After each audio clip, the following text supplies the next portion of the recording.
Good morning children, class 8। आज हम लोग देखेंगे साइंस में लेसन 3 का नेक्स्ट वीडियो। ऑक्सीजन के बारे में हम लोग ने पढ़ा था, ऑक्सीजन की विभिन्न क्रियाओं को देखा था। आज हम देखेंगे ऑक्सीजन के उपयोग। ऑक्सीजन आपको पता है ये श्वसन के लिए बहुत आवश्यक गैस होती है। सभी जीवधारी ऑक्सीजन लेते हैं और कार्बन डाइऑक्साइड गैस छोड़ते हैं। तो इसी के लिए सभी लोग ये कहा जाता है कि पेड़ों को लगाइए, वृक्षारोपण करिए, जिससे कि वातावरण में ऑक्सीजन का सही मिश्रण रहे और हम आसानी से सांस ले सकें।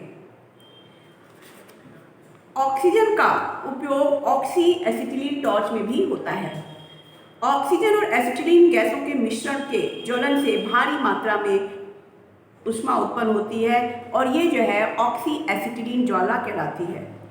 इस प्रक्रम में उत्पन्न ऑक्सीजन का उपयोग आयरन, स्टील और अन्य धातुओं की वेल्डिंग में किया जाता है।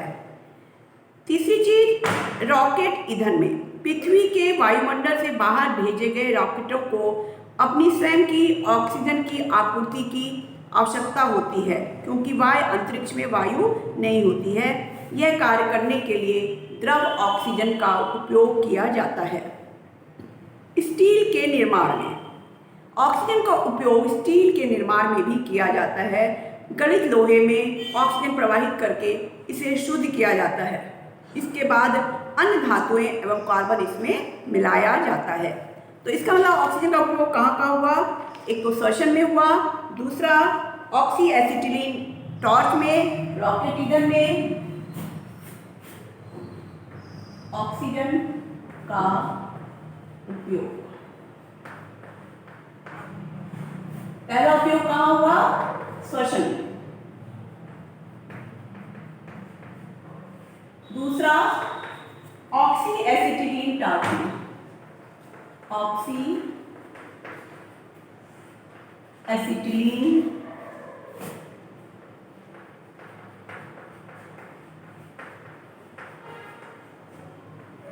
टॉर्च में।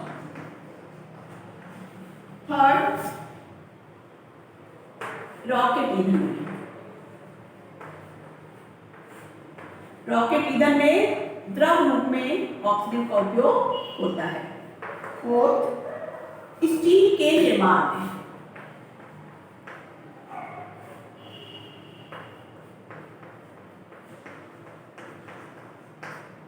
ऑक्सीजन 4 जगह कहाँ यूज हुई?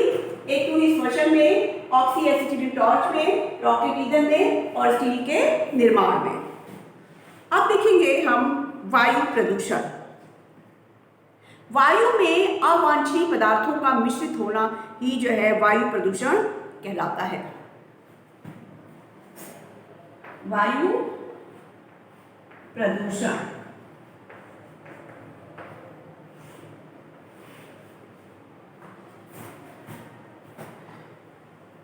तो अवांछित पदार्थ कौन कौन से हैं? इसमें आता है अवांछित गैस, धुआं, धूल के कण, कड़की पदार्थ और फ्लाई ऐश।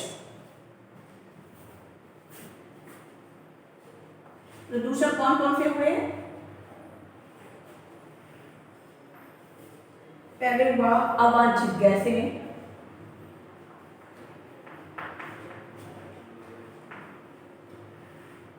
अवांछित गैसें। नंबर 2 धुआं। नंबर 3 धूल कण, कड़की पदार्थ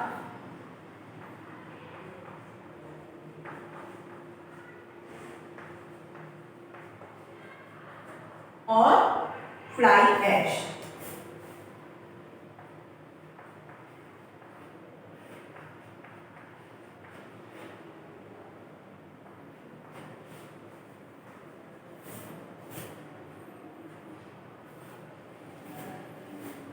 अब देखेंगे वायु प्रदूषण का मुख्य स्रोत क्या है।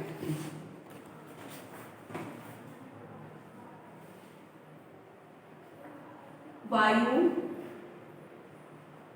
प्रदूषण का मुख्य स्रोत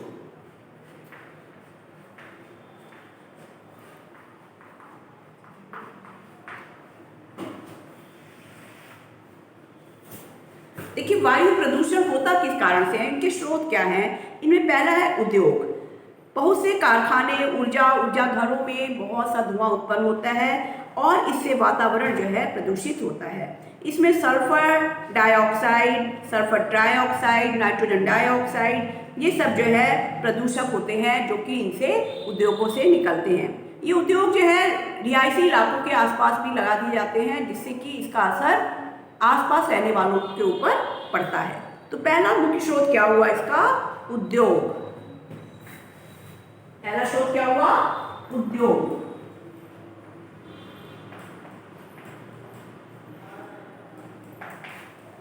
दूसरा देखेंगे, दूसरा होगा स्वचालित वाहन। दूसरा क्या होगा, स्वचालित वाहन।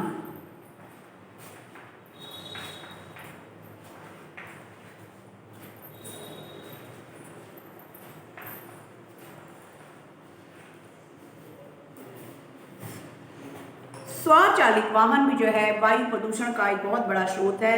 सड़क पर इन वाहनों की संख्या बढ़ जाती है तो धुआं भी बहुत निकलता है, जिससे कि ध्वनि प्रदूषण भी हो रहा है, साथ साथ वायु प्रदूषण भी हो रहा है। Carbon monoxide, sulphur dioxide, carbon, ये सब जो है इस वायु प्रदूषण का कारण होता है। तीसरी चीज है धुआं। बीड़ी, सिगरेट, हुक्का, गोबर के उपलों का जलना और विभिन्न ईंधनों के जलने से जो है, और जंगलों की आग से वायु का प्रदूषण होता है।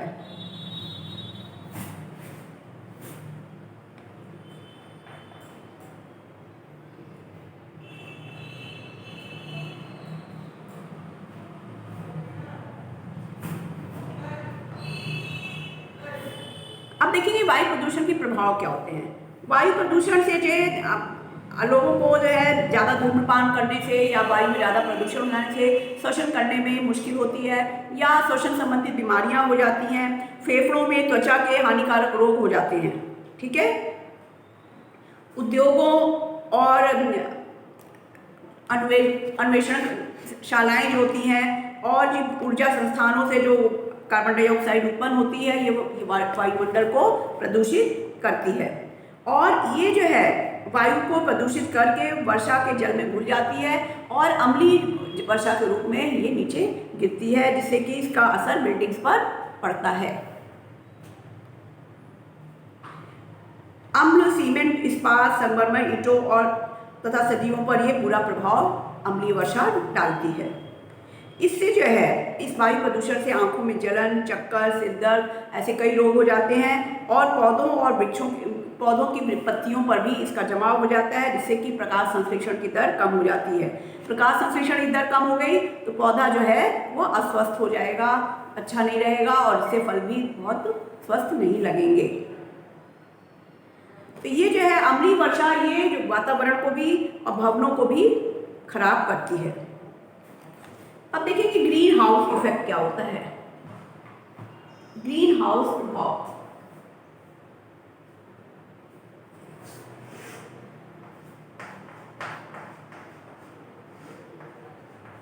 ग्रीन हाउस प्रभाव।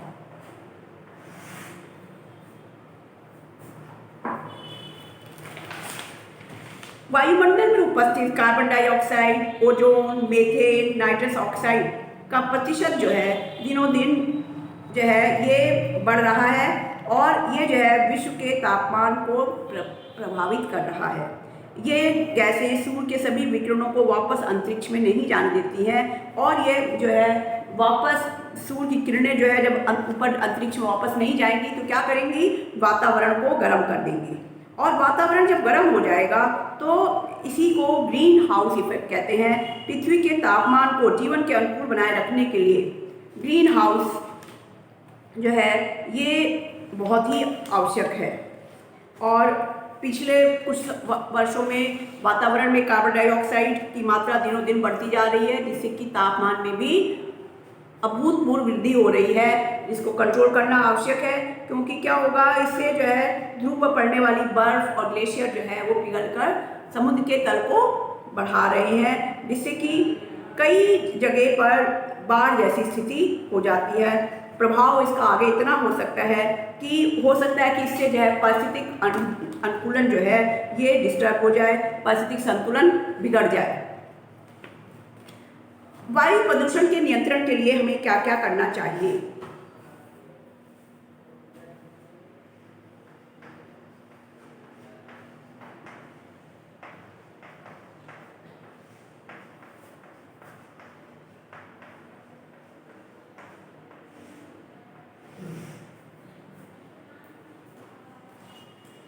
हरे पौधे को हरित पट्टी बनाई जानी चाहिए। सड़क के किनारे किनारे जो है हरे पौधों की एक पट्टी होनी चाहिए।